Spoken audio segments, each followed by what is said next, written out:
Good evening and welcome to the show. Thanks for watching.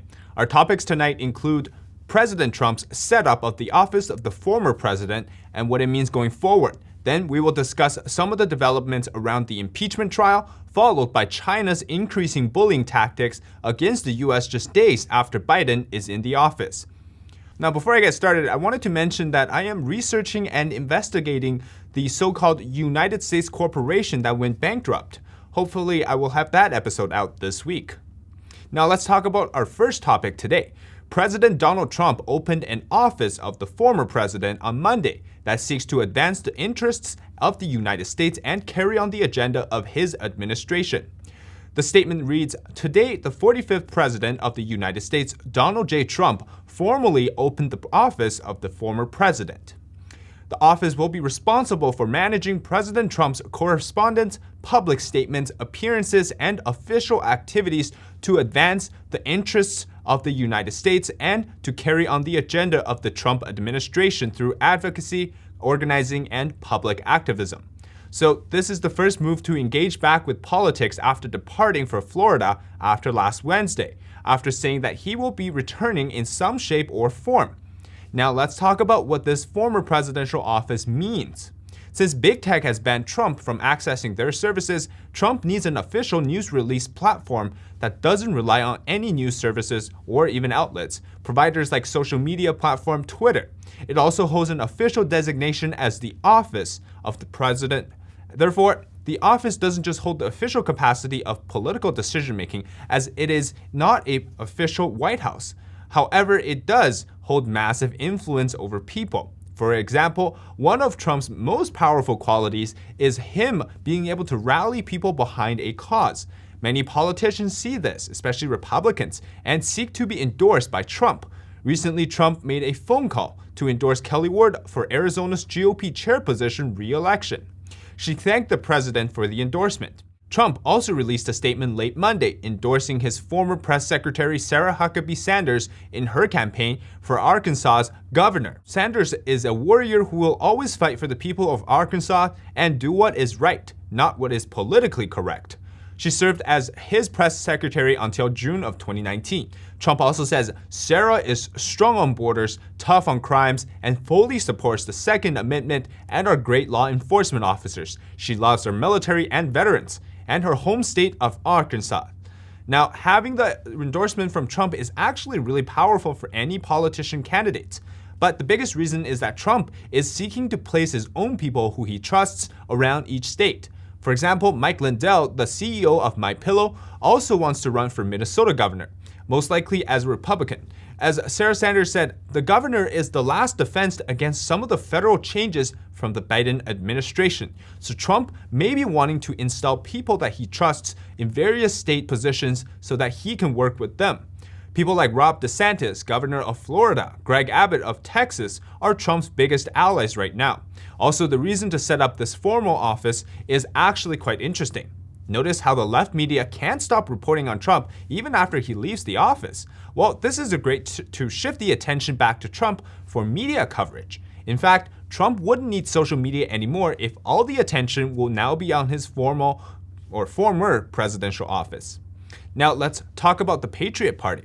President Trump's campaign team officially denied association with the Patriot Party.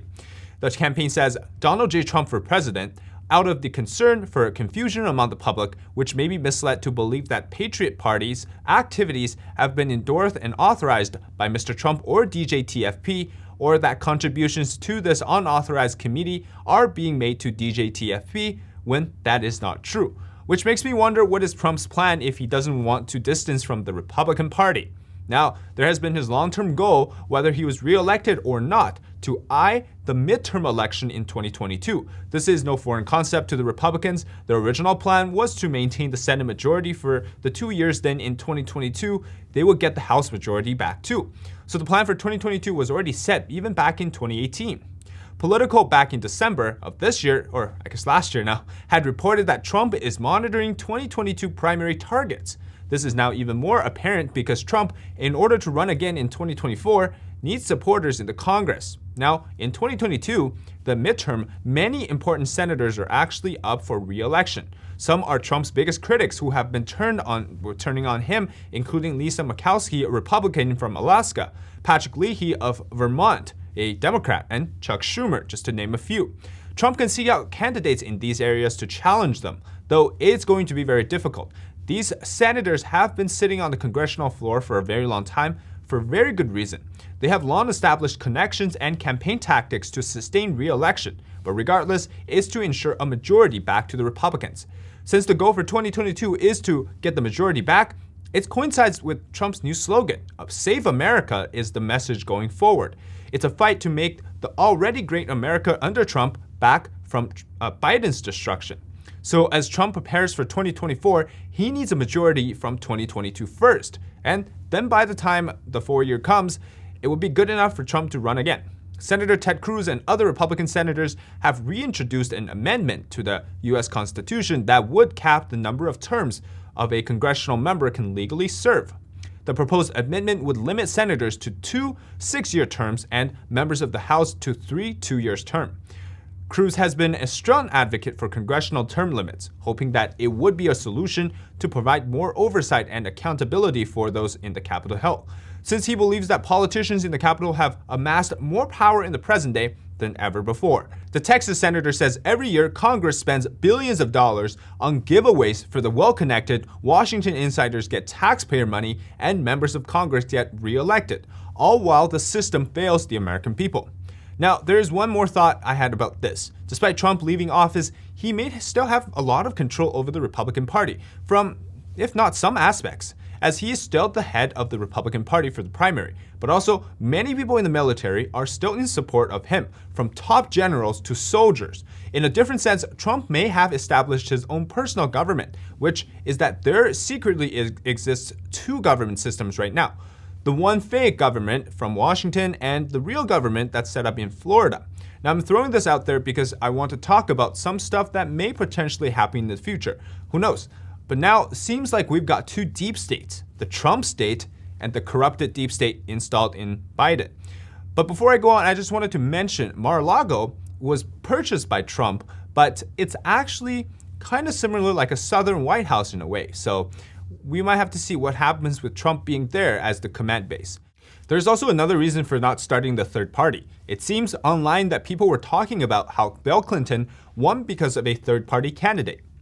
Ross Perot, who was an independent during the Bill Clinton's 2-term campaign run, he won 19% of the vote in 1992 during Bush and Clinton's run. And then in 1996, he won 9% in Clinton's re-election run.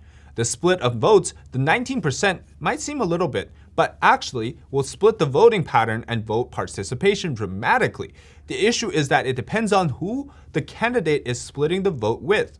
For example, in the case of Trump, if he runs as the Patriot third party against a Republican and a Democrat candidate, since Trump associates more in terms of policies with the Republican side rather than the Democrat side, Trump would end up splitting votes with the Republican candidate rather than the Democrat, and which will lead to the Democrat candidate's chance of winning being higher. There were talks that during this presidential election, had Libertarian candidate Joe Jorgensen's votes been cast for Trump instead, he would have gotten enough votes despite the F that took place in many states. Also, today's political circle is dictated more by the media than actual political messages and what their policies are.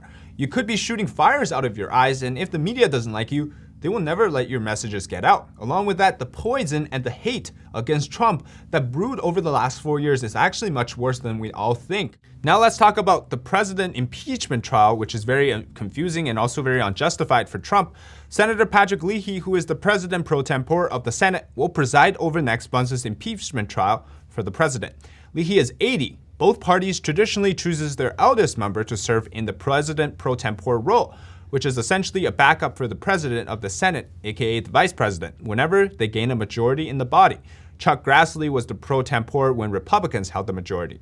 The U.S. Constitution states that the Supreme Court's Chief Justice shall preside when the President of the United States is tried in an impeachment trial. But once Trump left office last week, that threw Chief Justice John Roberts' role into question. Roberts had presided over the first impeachment trial. Now, since John Roberts isn't doing it, they got the next best in line. So the reason we haven't heard much from Trump these days is probably because he doesn't want to get much information that would later get him or complicate the impeachment process, since the impeachment process, though unlikely, can still proceed to end up with Trump unable to run for office again. Biden on Monday said he feels that the impeachment trial of the president has to happen, but acknowledging the high threshold required for the conviction, he added that he doesn't believe Trump will be convicted. Democrats hold currently 50 seats in the Senate. Even if all 50 were to vote to convict Trump, they'd still need 17 Republicans to cross the aisle. Biden's support of the trial undercuts his message of trying to unify the country, as Trump remains enormously popular among Republican voters. Nearly 200 Republican members of the House voted against the impeachment, and at least a quarter of the Senate appears poised to vote to acquit the former president. Former White House trade advisor Peter Navarro said last week the following: "Forget about unity if the impeachment effort moves forward." And he says, "The gap between us will be chasm, and there will be nothing but friction." But this opens the problem. If all former candidates or presidents can be impeached as private citizens, shouldn't we look into Barack Obama's funding of ISIS or Hillary Clinton's emails? Before we go on, if you enjoy the content, make sure to subscribe to the channel and like this video. Comment below and hit the notification button. Also, we have been demonetized by YouTube, which means we can no longer place ads on the video. YouTube is trying to stop us from releasing truth-telling content and follow their agenda. We do not want to cave into the pressure from YouTube. Therefore, we have a donor box link in the description box below if you would like to support us. Our next topic: nearly 70 lawmakers from the G7 nations have signed a joint letter calling on their leaders to join together in taking a tough stance on China during the upcoming June summit. U.S. Representative Anthony Gonzalez in his statement says the threats posed by the Chinese Communist Party represent the greatest foreign policy challenges of our time. These threats affect not only our nation, but also our most trusted democratic allies around the world. The letter was addressed to the current leaders of the G7 nations: Canada, France, Germany, Italy, Japan, the United States, and the United Kingdom. The effort behind the letter was led by Gonzalez and Norbert Röttgen, chairman of the Foreign Affairs Committee in Germany's Bundestag, the German parliament. Another 17 current and former American lawmakers were among the sponsors, including Jim McGovern, Scott Peters, Mike Gallagher, and Andy Barr. According to the statement, Röttgen says, "China's selectively approach to international law and its aggressive foreign policy in the Indo-Pacific, as well as increasing on the global scale, are the main challenges to the international order." He added, "In order to achieve a joint China strategy of the free world, we all have to compromise, knowing that the protection of the freedoms which the international system has at its core is worth it." As well, Senators Marco Rubio, Ben Sasse, Tom Cotton, and Mitt Romney on January 25th pushed the Secretary of Treasury, Janet Yellen, to be forceful when dealing with the Chinese Communist Party and use economic tools to challenge and decouple from the regime. The four senators sent a letter to Yellen shortly after the Senate voted 84-15 to confirm her as President Joe Biden's Treasury Secretary. The letter states, "As a key advisor to President Biden on national security issues that involves the most powerful and most sophisticated tools of economic statecrafts, it is critical that you demonstrate to Congress that your decisions will be informed by a clear-eyed view of the threats posed by the CCP to the United States." Senator Josh Hawley warned that the communist China-style social credit score system is being imported into the United States in the form of cancel culture. In a piece from the New York Post, everyone knows what a credit score is, but social credit scores are new. They're the latest corporate import from the communist China, and where government and big business monitor every citizen's social views and statements. And they're the latest form of cancel culture in this country. As corporate monopolies and the left team up to shut down speech they don't like and force their political agenda on America. Hawley continued, adding that those who still believe in free speech and the First Amendment should take a stand. Josh Hawley told Fox News that the Democrat wants total control of what we say, what we think, and who we support. And they are working in lockstep with big tech and big corporations to silence us. In recent weeks, Josh Hawley and Senator Ted Cruz have come under fire for challenging the Electoral College results during the joint session of Congress. Some Democrats have claimed that the two helped incite violence at the Capitol building, causing lawmakers and former Vice President Mike Pence to flee. A publisher canceled Hawley's forthcoming book. A campaign fundraising event was canceled by a hotel chain, and some called on him to resign. It will only get worse, says Josh Hawley. The tech titans have already booted a dozen of conservatives off social media, and if they have their way, half the House Republican Conference will be expelled from Congress. The corporate titans seem to believe that the only way to get a democracy to their liking is to eliminate all threats to the Democratic Party's unified control of government. Sounds familiar? CCP. The White House signaled that it will continue a tough-on-China approach in response to a speech by Chinese leader Xi Jinping at the World Economic Forum that called for countries to cast aside ideological prejudice and reject the Cold War mentalities in an effort to fight global challenges. White House Press Secretary Jen Psaki said at a press briefing on January 25th that the comments don't change anything, and their approach on China remains what it has been for the last months, if not longer. In an address given at the World Economic Forum virtual event earlier on January 25th, Xi, speaking for the first time since US President Joe Biden took office, signaled that Beijing has no intention of changing course in the near future, regardless of outside pressure. While Xi made the statements in broad terms without mentioning names, his comments appear to be addressing the tough China policy set by the Trump administration during the trade war, sanctions imposed on cracking down on Chinese technology thefts, and officials' calls for reducing U.S. reliance on Chinese manufacturing. She said confrontation will lead us to a dead end, stressing that they must not return to the path of the past. He called for multilateral engagement, saying that nations must avoid meddling in other countries' internal affairs and give priority to issues such as pandemic recovery and climate change. So we'll see what Biden does.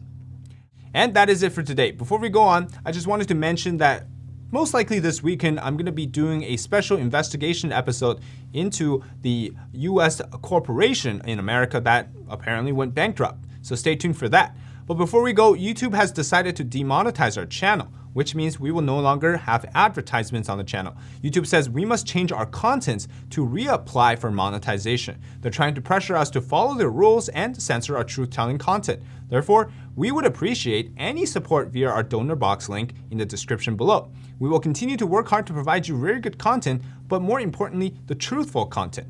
In any case we do disappear from YouTube, you can find us at the following places. We also upload videos to YouMaker. We also have an email link for newsletters. You can stay and sign up to stay updated on the channel. Now, to stay connected, follow our social media page on Twitter and Telegram. Thanks for your continued support of Beyond the Noise. Have a good night.